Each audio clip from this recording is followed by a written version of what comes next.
मेरे प्यारे YouTube परिवार को मेरा प्रणाम और धनतेरस के इस पावन दिन की हार्दिक शुभकामनाएं। आज हम धनतेरस पर माता लक्ष्मी जी की प्राचीन कथा सुनेंगे। एक समय की बात है, किसी नगर में एक सेठ और एक सेठानी जी रहते थे। सेठ जी के 4 बेटे और 4 बहुएं थीं। सेठ जी लक्ष्मी जी के अनन्य भक्त थे। एक समय की बात है, सेठ जी से लक्ष्मी जी रूठ गईं और उनके घर से जाते जाते बोली, मैं जा रही हूँ और मेरी जगह अब नुकसान आने वाला है। तुम तैयार हो जाओ, लेकिन मैं तुम्हें अंतिम भेंट जरूर देना चाहती हूँ। मांगो, जो भी इच्छा हो। सेठ जी बहुत समझदार थे।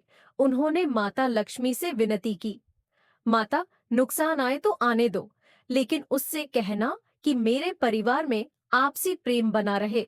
बस मेरी यही इच्छा है। लक्ष्मी जी ने तथास्तु कहा और अंतर ध्यान हो गई। कुछ दिनों बाद सेठ जी की सबसे छोटी बहू खिचड़ी बना रही थी। उसने खिचड़ी में नमक डाला और चली गई। फिर दूसरे बेटे की बहू आई। उसने भी बिना देखे खिचड़ी में नमक डाला और चली गई। इसी प्रकार तीसरी और चौथी बहुएं भी आईं और बिना देखे खिचड़ी में नमक डालकर चली गईं।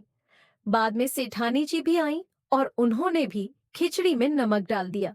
शाम को जब सेठ जी आए और खाने बैठे, तो पहला कौर मुंह में लेते ही समझ गए कि खिचड़ी में बहुत ज्यादा नमक है, लेकिन उन्होंने चुपचाप खिचड़ी खाई और अंदर चले गए। सेठ जी के बाद बड़े बेटे का नंबर आया।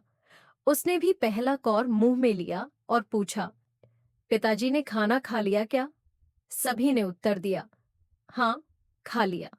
बड़े बेटे ने पुनः पूछा, क्या कहा उन्होंने? सभी ने उत्तर दिया, कुछ नहीं बोले। तब बेटे ने सोचा, जब पिताजी ने कुछ नहीं कहा तो मैं भी चुपचाप खा लेता हूं। इसी प्रकार घर के अन्य सदस्य एक एक कर आए और पहले के बारे में पूछकर चुपचाप खाना खाकर चले गए। रात को जब सेठ जी सो रहे थे, तो उनके सपने में नुकसान आया और हाथ जोड़कर कहने लगा, मैं जा रहा हूं। सेठ जी ने पूछा, क्यों, क्या हुआ? तब नुकसान कहता है, आप लोग 1 किलो नमक खा गए, लेकिन बिल्कुल भी झगड़ा नहीं हुआ। मेरा यहाँ कोई काम नहीं है। झगड़ा और कमजोरी ही नुकसान की पहचान है। जहाँ प्रेम है, वहाँ लक्ष्मी जी का वास होता है। ऐसा कहकर नुकसान सेठ जी के घर से चला गया और लक्ष्मी जी फिर सेठ जी के घर में पुनः विराजमान हो गईं।